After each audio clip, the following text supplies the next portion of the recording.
নমস্কাৰ এটি বিশেষ বাতৰিলৈ নিউজ নাওৰ ষ্টুডিঅ'ত মই মুকেবুল হুছেইন। যোৰহাটৰ ৰজামৈদাম নিউ কলনীত 13খনকৈ ছেকেণ্ড হেণ্ড মটৰচাইকেল জব্দ আৰক্ষীৰ। নিউজ নাওৰ এক বিশেষ প্ৰতিবেদন। যোৰহাটত 13খনকৈ ছেকেণ্ড হেণ্ড মটৰচাইকেল জব্দ কৰে যোৰহাট আৰক্ষীয়ে।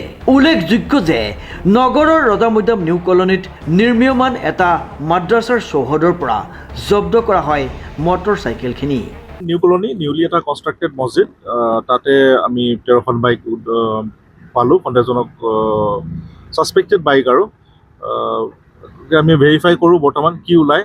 যদি চব কাগজ পত্ৰ অ'কে থাকে তেতিয়াহ'লে লফুলি আমি যিখিনি কৰিব লাগে কৰিম, আৰু যদি অ'কে নাথাকে তেতিয়াহ'লে আমি আইনসংগত ব্যৱস্থা ল'ব লাগিব। গোটেইখিনি নাই ৰ'জ বুলি এজন মানুহ, তাৰে তেওঁৰ কিবা ডিলাৰ আছিলে বোলে ছেকেণ্ড হেণ্ড। সেইখিনিত তেওঁক আমি ইতিমধ্যে খবৰ দিয়া হৈছে। যিমান ডকুমেণ্টছ আছে গাড়ীখিনিৰ সেইখিনি আমি আনিব দিছোঁ।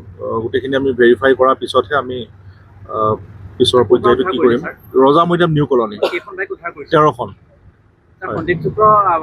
হয়, কিছুমান মানে নাম্বাৰ প্লেটো নাই, সেইটো কাৰণে আমি অলপ সন্দেহ হ'ল। তো নাম্বাৰ প্লেট নাই, আগফালেও নাই পিছফালেও নাই।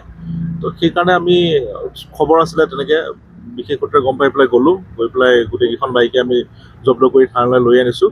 আৰু যিজন ব্যক্তিৰ মানে সেইখিনি আছিলে, তেওঁৰ কিবা ছেকেণ্ড হেণ্ড ডিলাৰৰ কাম কৰে বুলি শুনিছোঁ, ৰ'জ নাম। আৰু তেওঁকো আমি খবৰ দিছোঁ ইতিমধ্যে। গোটেই কাগজ পত্ৰ প্ৰপাৰ ডকুমেণ্ট যি আছে সেইখিনি আনিবৰ কাৰণে খবৰ দিয়া হৈছে। তেওঁ আনিম বুলিও কৈছে। সেইখিনি আমি ভেৰিফিকেশ্যন ভালকৈ কৰি লওঁ, কৰাৰ পিছত ৰজামৈদাম নিউ কলনী এটা নিউলি কনষ্ট্ৰাক্টেড মছজিদ, সেই কেম্পাছটোৰ ভিতৰতে আছিলে। হয়, তাৰ ভিতৰত আছিলে গোটেই। সেইখিনিত সেই অঞ্চলটোত হৈছিলে। হয়, উদ্ধাৰ কৰা হৈছিলে। হয়, কোনো বৈধ কাগজ পত্ৰ দেখুৱাব পৰা নাই মটৰচাইকেল ৰখা ইমতিয়াজ হুছেইন নামৰ ব্যক্তিগৰাকীয়ে। মটৰচাইকেল কেইখন চুৰি নে বৈধ কাগজ পত্ৰ আছে সেয়া পৰীক্ষা কৰিব আৰক্ষীয়ে।